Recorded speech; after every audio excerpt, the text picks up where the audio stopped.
name is Al Holton. I was a letter carrier with the Glen Ellyn Postal Service.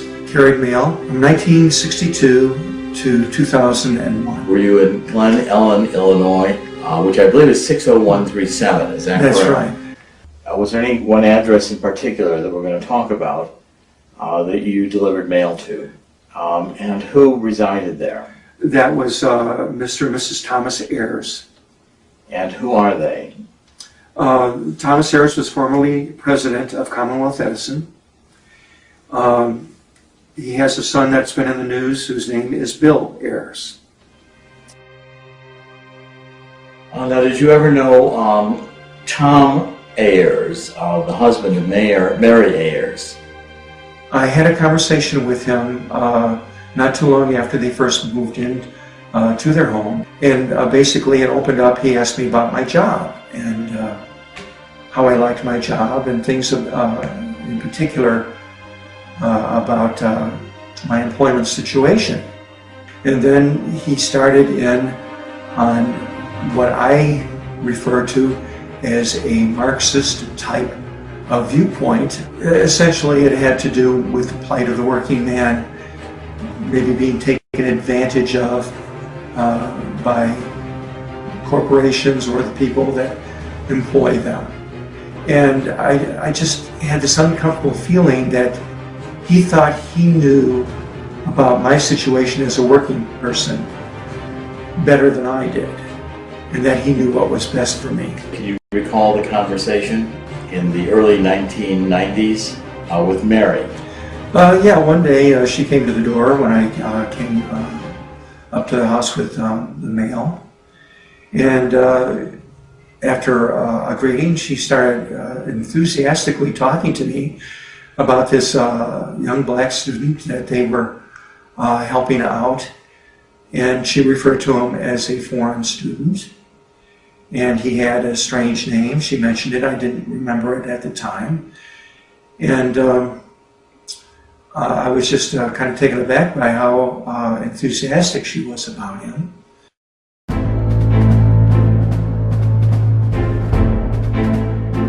Did you ever meet this young student? Well, I don't know if it's some months or even a year later, there was a young man, black man, walking down the street just after I had delivered the mail to the Ayers home, and he greeted me, and he was very polite. He was nicely dressed, informally dressed, and immediately he entered into conversation with me and told me that he had taken the train out from Chicago, and he had come to thank the Ayers family personally for helping him with his education. I asked him, I said, well, now that you're out of school, what are your plans? What are you going to do? And he said, and he looked right at me, he says, I'm going to be president of the United States.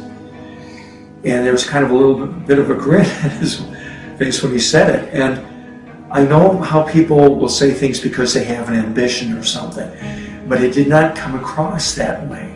It came across like this was something that's already been determined.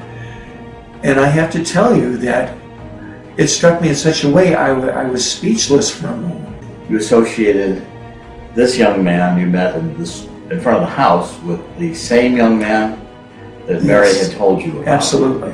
What made you think it was the same person? Because he had come to thank them for helping with his education, and that was the topic of the conversation that I had with Mary. Barack Obama running for office. Are you certain that this was the young black male you saw in front of the Ayers home? I am absolutely positive that it was Barack Obama. I mean, certainly you must realize that saying a foreign student is very detrimental, very dangerous information, because that... Yes. And so... I'm only telling you what I distinctly remember her saying in her description of him. That was in the sentence, that he was a foreign student.